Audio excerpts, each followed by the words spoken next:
Hello friends, myself R.D. Mahajan, Assistant Professor, MIT Aurangabad, presenting my next video on the topic Fourier sine transform from third unit Fourier transform. Fourier sine transform is given by or obtained by fs lambda is equals to root 2 by pi integral from 0 to infinity f of u sine lambda u du. Using this formula we can obtain Fourier sine transform. Let us see first example.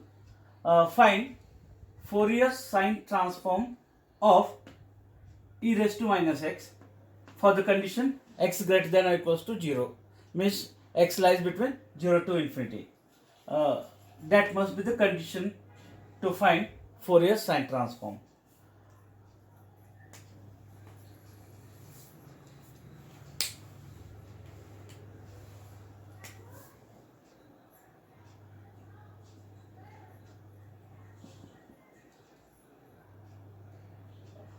Here f of x as e raised to minus x for the condition x greater than or equals to 0, and therefore Fourier sine transform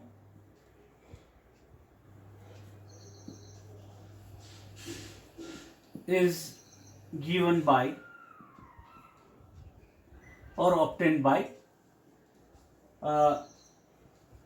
f s suffix s stands for sine transform. Lambda is equals to root 2 by pi integral from 0 to infinity f of u into sine lambda u du, and therefore it is equals to root 2 by pi integral from 0 to infinity. Put the value of f of u. F of x is e raised to minus x. Replacing x by u here, we get that term as e raised to minus u into sine of lambda u du. And then to perform this integral, we use the standard result.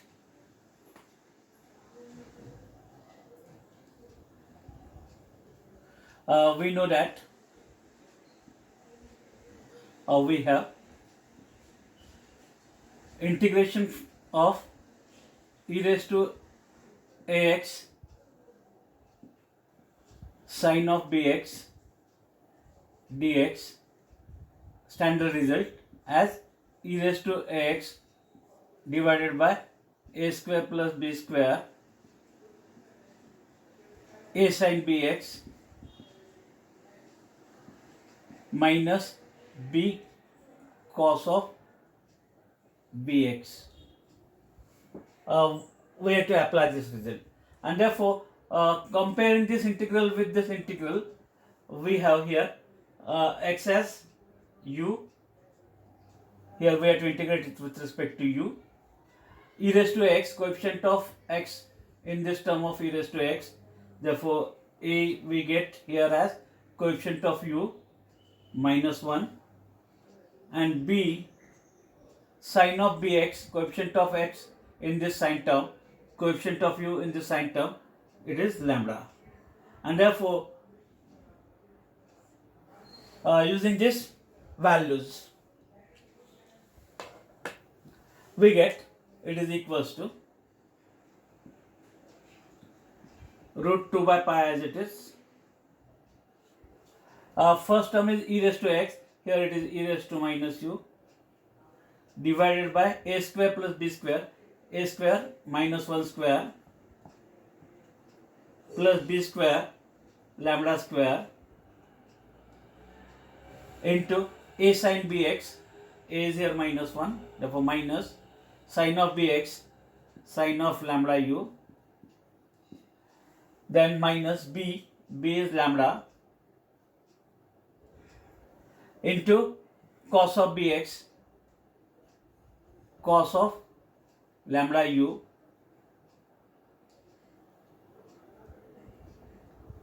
outer bracket close,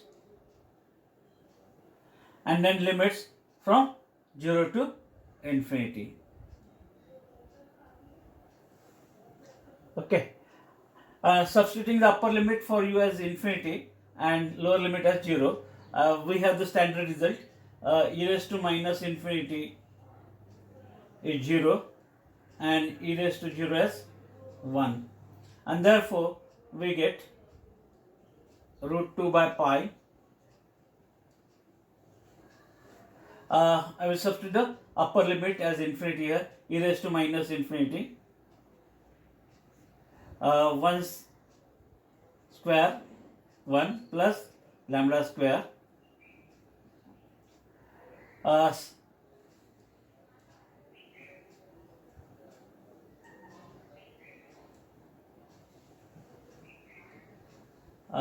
sin infinity minus cos infinity.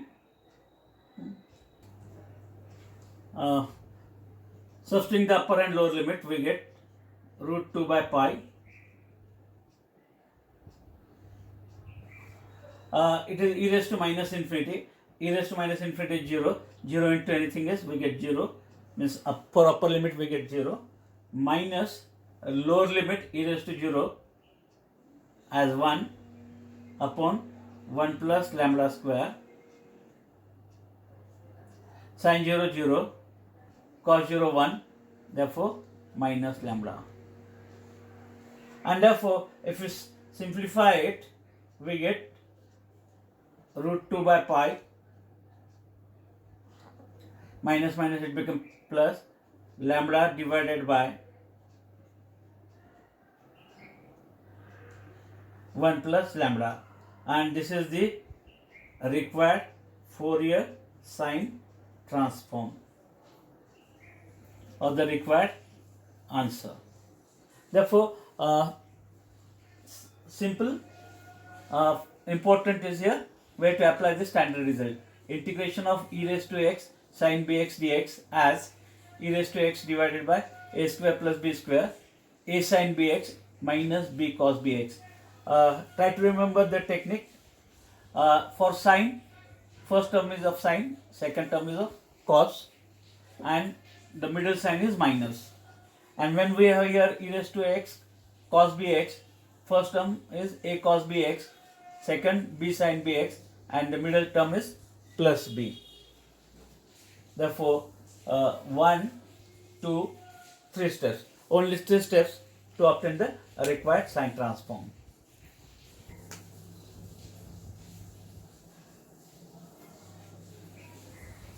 Second example, find Fourier sine transform of fx,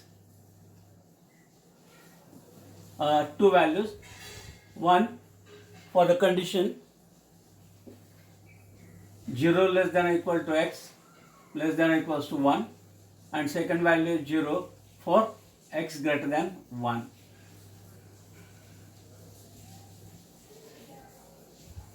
Solution, here fx is with two values, one for 0 less than or equal to x less than or equals to 1, and the second value is 0 for x greater than 1.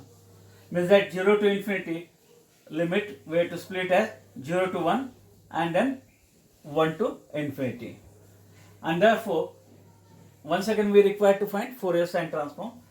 Fourier sine transform is obtained by fs lambda is equals to root 2 by pi integral from 0 to infinity f of u sin lambda u du, and it is equals to root 2 by pi,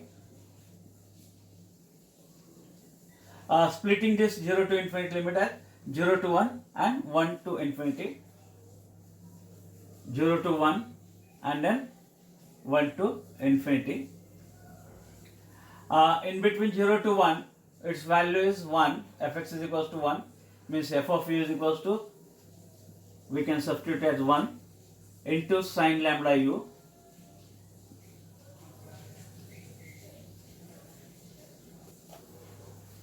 and the second term is 0, into sine lambda u. Okay, and therefore it is root 2 by pi. Integration of sine is minus cos of lambda u divided by coefficient of u, that is lambda, and limits from 0 to 1. This term becomes 0. It is root 2 by pi. To cancel minus sign, we change the limit. This become upper, this become lower. Therefore, cos 0 is 1 minus u as 1, we get cos lambda and divided by lambda. This is the required Fourier sine transform, or the required answer. Again, only 1, 2, 3 steps. Therefore, in 3 to 4 steps, we are able to get the required Fourier sine transform. One more I will discuss.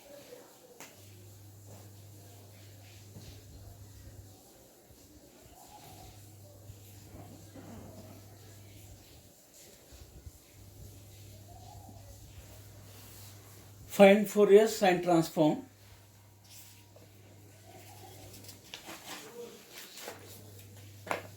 of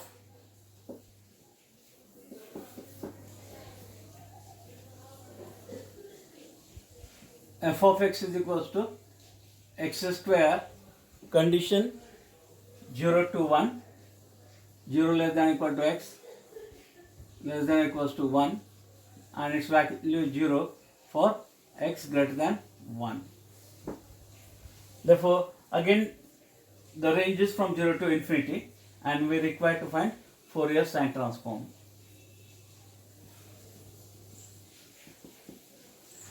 Fourier sine transform is given by integral from 0 to infinity. Sine transform is given by root 2 by pi, integral from 0 to infinity. Therefore, it is root 2 by pi as it is.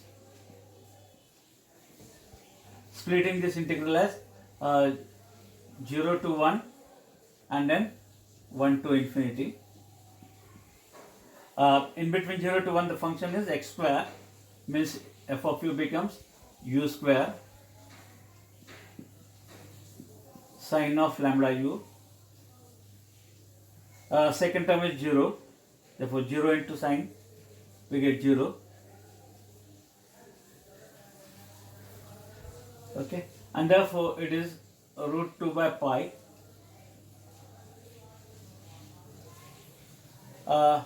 Integrating this product by generalized part. First term u square algebraic, and second term sine trigonometric. Therefore, this must be the first, this must be the second, as per that LIATE rule. U square first term, integration of second, integration of sine is minus cos upon lambda, then minus derivative of u square with respect to u, integration of cos sine with this minus sign, therefore minus sine lambda u divided by lambda in this previous lambda, it becomes lambda square, plus derivative of this 2u,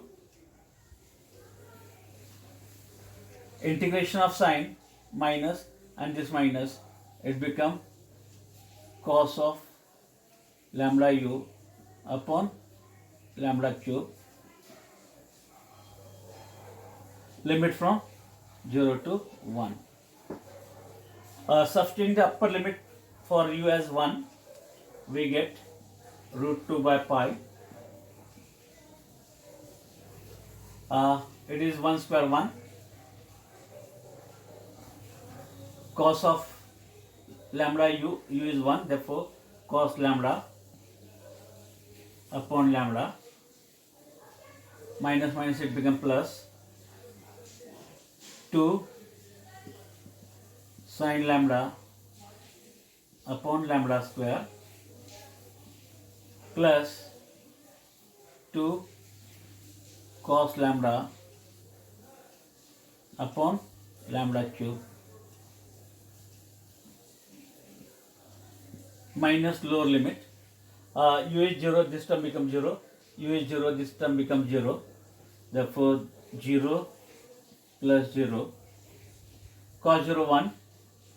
Therefore 2 upon lambda cube. Okay. And therefore we get root 2 by pi. Finding the LCM of this all terms, lambda, lambda square and lambda cube, we get as lambda cube.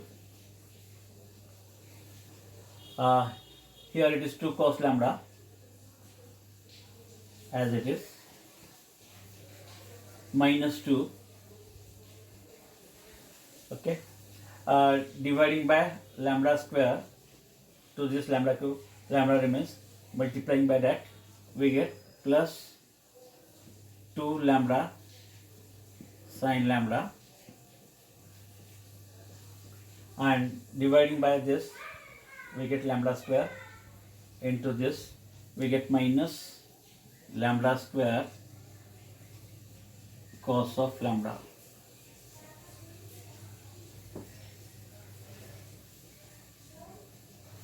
As the required Fourier sine transform or required answer. Okay. Important one is check whether the condition is 0 to infinity or the range is 0 to infinity or not. If that condition is there, then only we can obtain the sine transform. Applying the standard result to find the Fourier sine transform. Fs lambda is equals to root 2 by pi integral from 0 to infinity f of u sine lambda u du. Then splitting the integral as per the given condition 0 to 1 and 1 to infinity. Substituting the values and then performing the integration by generalized part. Substituting the upper and lower limit to obtain the required result. Therefore, with this three simple examples, I try to explain how we can find the Fourier sine transform.